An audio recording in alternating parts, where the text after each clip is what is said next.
This is Voices of Luxury with JQ. I'm JQ Louise. I'm a travel writer, influencer, and content creator based in Boston, but I've traveled all around the world. And on my podcast, I'm interviewing lots of interesting guests from the world of luxury, yachting, and travel. And I'm so excited to have you here with me. So let's get started. So this week I'm here with Jordi Lippe, and she's an old friend of mine. She's an awesome travel writer and lifestyle expert on everything luxury travel and family travel. So I'm so happy to have you here with us today, Jordi. Thanks so much for having me. Awesome. Okay, so I guess to kick things off, maybe let's just talk about who are you writing for these days? I know you're writing for so many amazing publications. I see you all over the place. So, yeah, tell me what you're up to these days. Yeah, you said it just correctly. I'm a little all over the place. So there's some places that I regularly write for, one of which is Hotels Above Par. So I'm their family travel columnist, which is really fun to curate these stories about boutique hotel travel with kids in tow. So I found that when I was traveling with my son, who's now 7 years old, that I didn't necessarily want to go to those all-inclusive kind of places. Not that there's anything wrong with them, but that just wasn't the style of travel that my husband and I enjoy doing. So we kind of sought out these smaller, more boutique hotels that had really immersive cultural experiences. And that's what Hotels Above Par is all about. So it's really exciting to be able to write about my passion for them. I also write regularly for Forbes, Wall Street Journal. I'm a big contributor to Condé Nast Traveler. So yeah, a little all over the place. Yeah, I mean, awesome publications. I mean, whenever your articles, come on my newsfeed, I'm always reading them. You have awesome takes on everything and you're just going to the coolest places. And the funny thing is, you and I actually met at one of the coolest places like a few Oh my years ago gosh. now. That's an understatement. Yes. I know, isn't that crazy? That must have been 4 or 5 years ago at this point. Yeah. But yeah, we met on Moskito Island, it was Richard Branson's newest island at that time. Yeah. And Of course, he has multiple islands. exactly. And the funny thing is, I'm so happy to have you on today because I just saw that today is actually Richard Branson's birthday today, the day that we're filming this. Yeah. How serendipitous. Yeah. So yeah, I mean, I'd love to talk about what you thought about Mosquito. And I know we visited Necker Island for a little bit. But yeah, I literally just saw before hopping on this with you, I saw on the Necker Island Instagram that it's like, oh, happy birthday, Richard Branson, blah, blah, blah. I mean, what was so cool about Mosquito is it's one of those trips where as a travel journalist, it's such a privilege because it's something that I wouldn't be able to do on my own if it hadn't been for my job. And it's because it's a private island with these insane villas, some of which are owned by Richard Branson, some are other billionaires own them.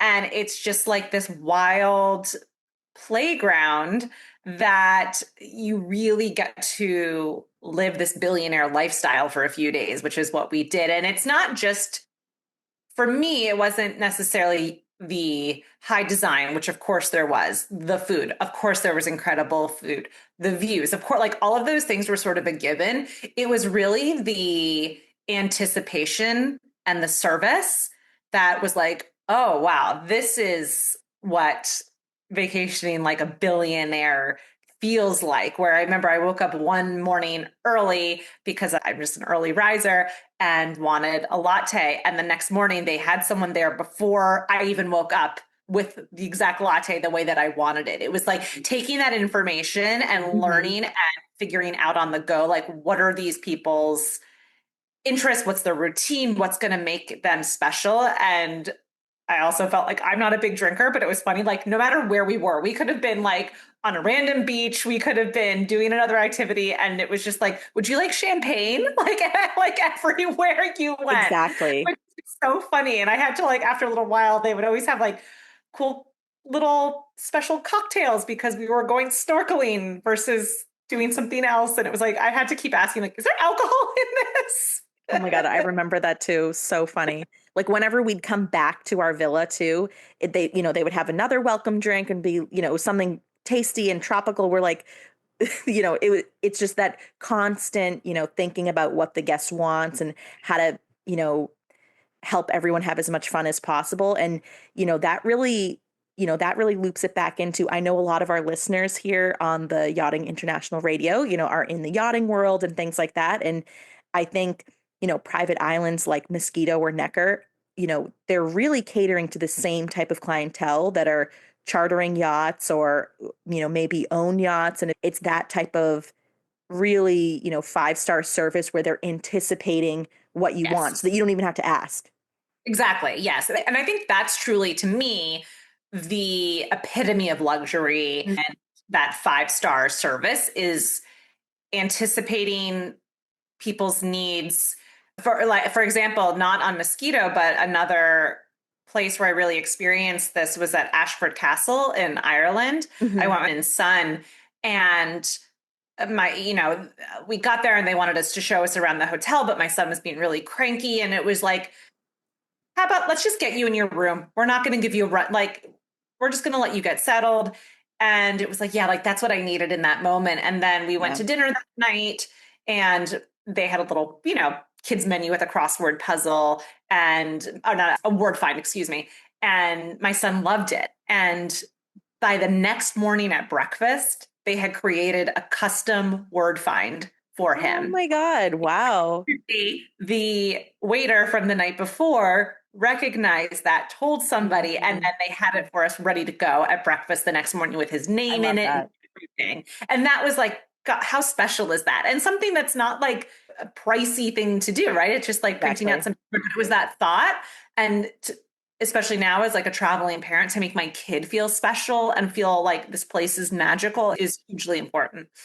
I love that. I know. I just any little thing like that's what you're going to remember. Yes. It might be a five-star hotel, super luxurious, everything, but it's literally the small details that just made your day awesome, made your son's day awesome.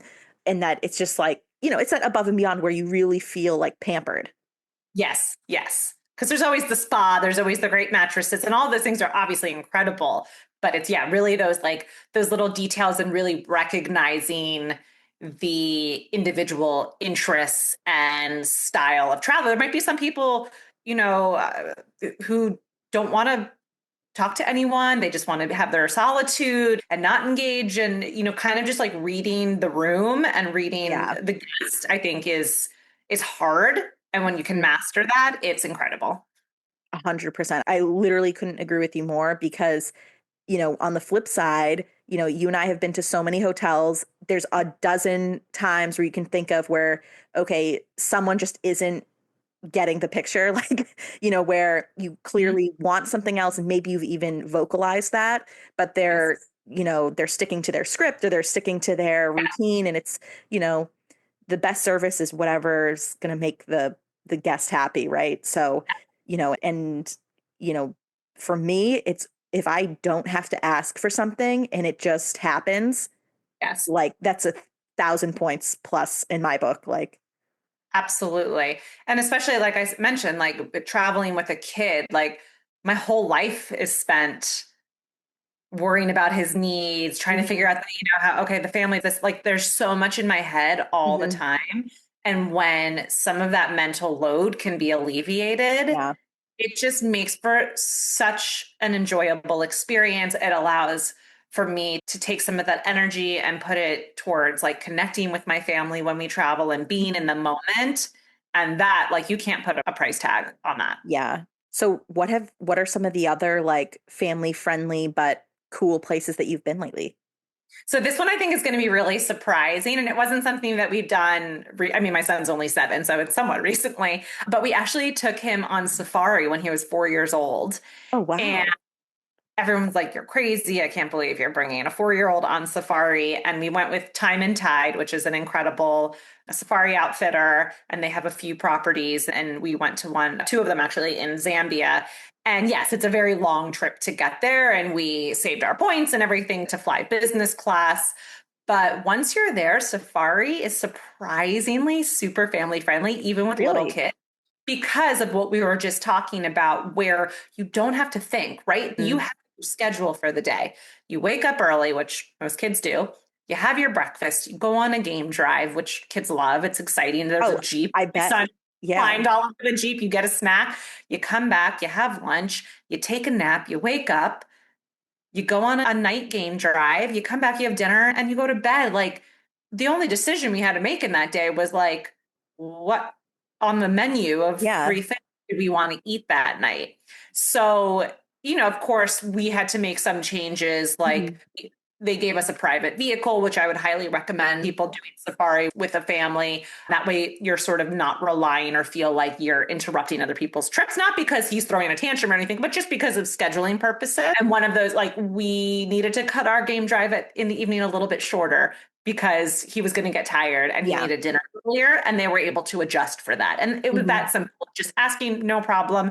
And also, like, they had crafts for him. So when there was a little bit of downtime, they would have kid activities. And it just was really, really special. And it was a time where we just felt like so close as a family. And yeah, it was just this like magical experience. And of course, all the animals and safaris Yeah. magical is. So it was a really awesome experience as a family to do that.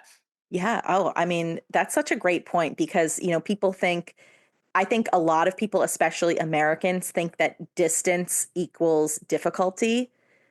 Just because it's a long flight to go somewhere amazing like that doesn't mean it's any more difficult to travel with young kids than it is going, you know, on a 2 or 3 hour flight within the United States, something like that. It's like, okay, there's a long flight, that's one thing.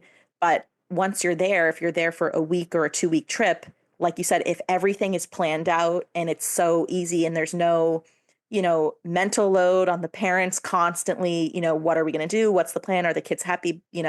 All that, then, that's worth it like 100%.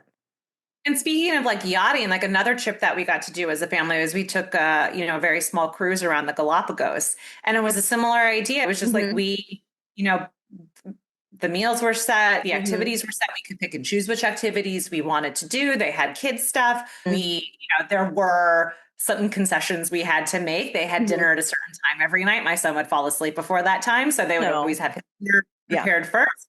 And then, my husband and I took turns. One person went to dinner while the other person stayed behind, and we would switch. And that's like, it's not always as glamorous and like, oh, my kids sat up having this amazing dinner until 10 p.m. But Yeah. at the same time, it was still that like all we had to do was like choose, do we want to go kayaking today or do we want to go snorkeling? And that was it for our decision making. And it was just incredible to have all of those things thought out, planned out. So we just had to like go with the flow. Yeah. I love that.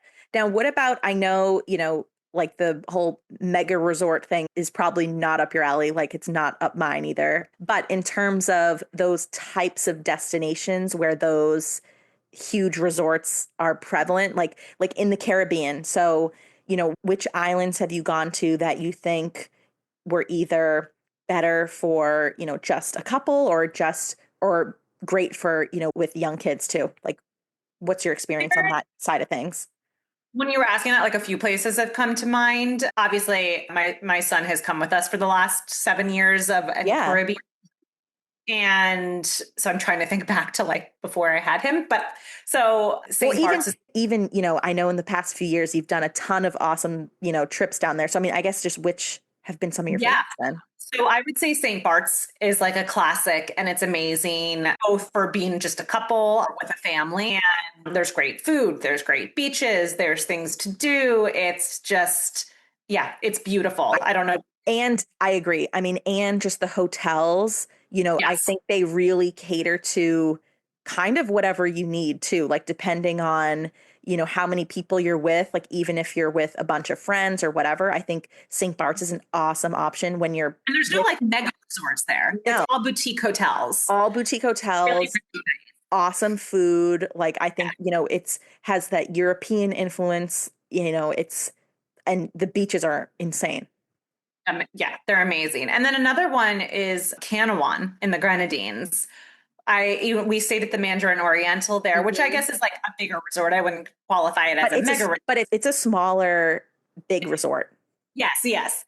And that island I feel like is still a bit under the radar, which is really nice. Mhm. Now there's a Soho house there and I think it's sort of picking up traction But I think again. it's quieter too, like because when Quieter, It's, beautiful beaches. They still had a kids club for my son, like at a, whole kind of like bigger resort. So I found Kanawan to be really beautiful. And then another one I've been to twice in the past, handful of years, Nevis, which is like the sister island to Hmm. St. Kitts. And it's really like you want to stay at the Four Seasons there. And again, similar idea where it's like a chain hotel, a luxury one at that, but just really beautiful beaches. If you're into golf, an amazing golf course, fun kids club, good, and it's like, Well, and say a little bit like busier, and Nevis is just like a bit more off the radar. totally couldn't agree with you more. I know you literally named like probably the top three that I would pick too. um, well, and I think what people don't realize too, especially, when you're coming from the Northeast, like from Boston or New York, we are so fortunate where we have a lot of direct flights to some interesting places or direct flights to great hubs in the Caribbean where you can take a nice little quick flight, to Canawan or, to, St. Kitts and Nevis. Like there's an easy hop to a lot of these places.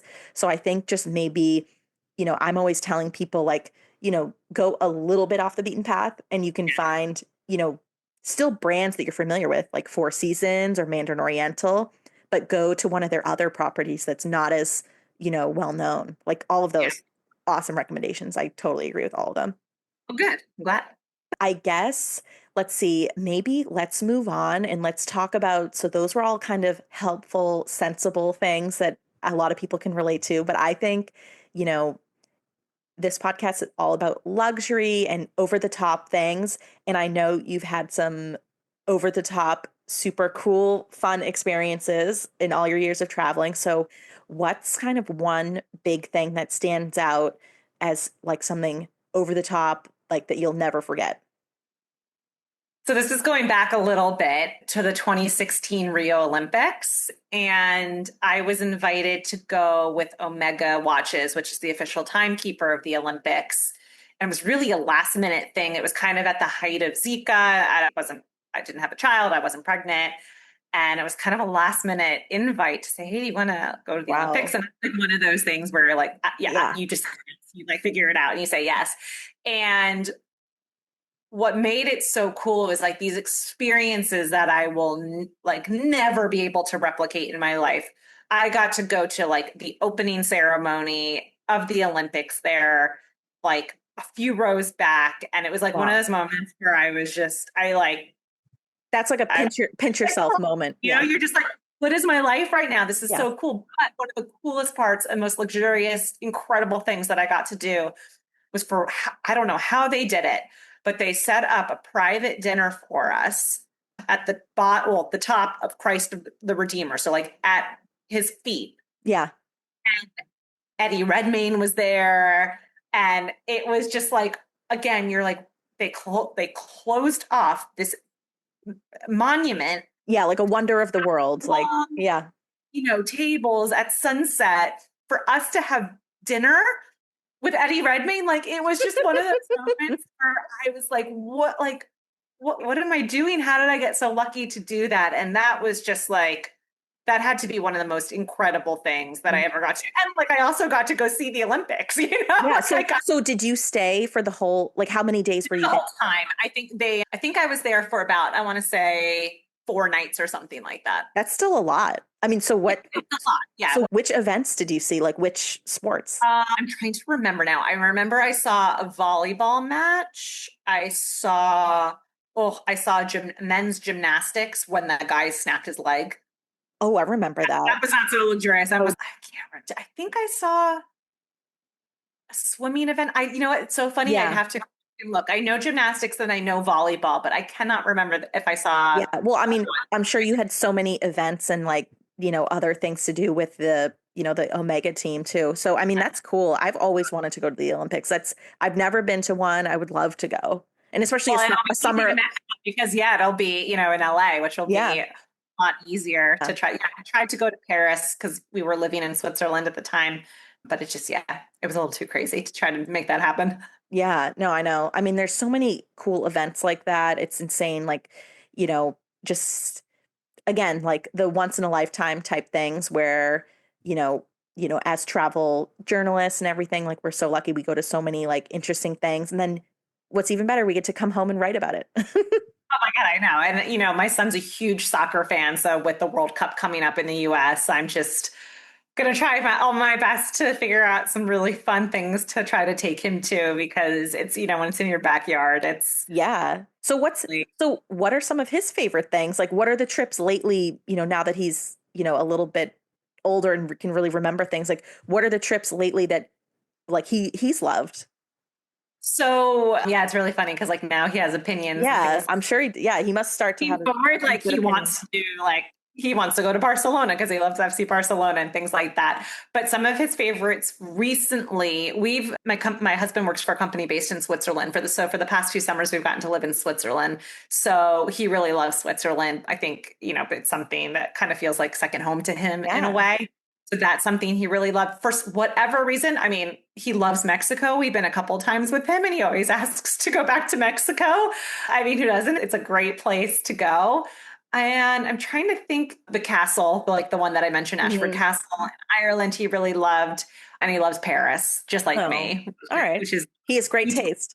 exactly. We took him in January, so it'd be really fun to kind of take him when the weather's a bit nicer. But yeah, he loved Paris too. Oh, love that.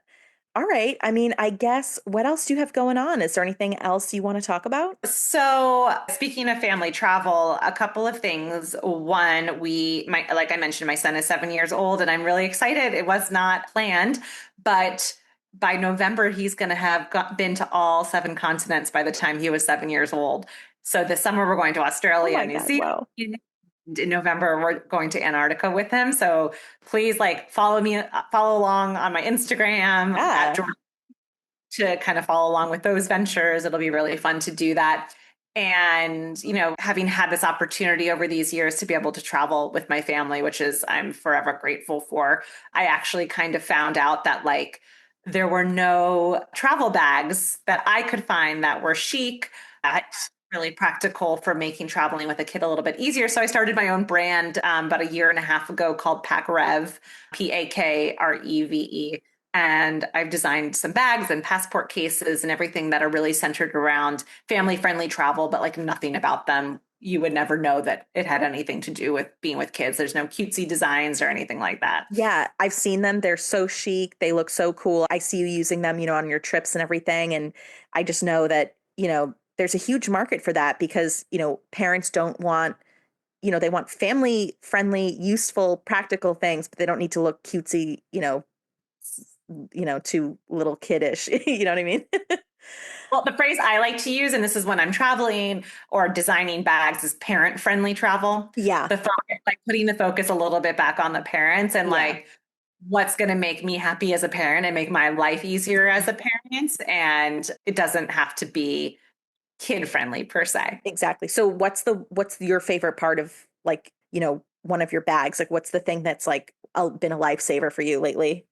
So I have a couple different versions. I have a backpack, I have a tote. On the backpack, one of my favorite design elements is on the front of it, there's like a big pocket Hmm. and you can hit the bottom of the pocket and it becomes a coat sling. So I don't know about you, but when I'm Oh, traveling and you're getting on an yep. airplane, changing temperatures, you're going from a warm destination to a Yep. cold destination. And although coats aren't necessarily heavy, they can be annoying in terms of like Hmm. having to hold them. And this, you just kind of string it through and it Love helps that. keep you hands free. And it's something I love so that. simple that our customers always say how much they love that feature. So that is one thing. And then our totes, there's two interior water bottle holders on the Oh, edges. So it helps keep your bag upright. yeah. Uh, you don't have to have kind of those like ugly exterior water Yeah. bottle holders. Oh, I So love I that. love, and then our family passport case, it can hold like 8 passports probably. It zips closed and it has a Hmm. handle on it. So when you're getting off the airplane, everyone's Hmm. passports are in one place. You can just slip it onto your wrist and get off the airplane and get through customs really easily. Everything's together. You're not worried about losing everything. So those are some of the features that I've personally used all the time. I love that. All of those things sound so helpful. I mean, even just the coat sling, I mean, I would use that. Oh yeah. Oh, yeah, 100%. And that's the thing is I use all of these products, whether I'm on a solo trip, a family trip, a girls trip, just going on a romantic trip with my husband. And that's what we say, like these bags are really designed to take you from the playground to Paris. They transition throughout your entire life as a parent. Love that. Awesome. Well, this was so much fun, Jordi. I love talking travel with you. I love all your recommendations. I know I'll definitely be following along on all of your trips on Instagram throughout the year. So thanks so much for joining us. Thanks so much for joining me here today on Voices of Luxury with JQ. I'm JQ Louise. We have new episodes every week, so be sure to like and subscribe. Follow me at JQ Louise on Instagram, TikTok, and all of the other social media platforms. I'm so excited to share my travel life with you, and of course, all of the great tips from my lovely guests. So thanks so much.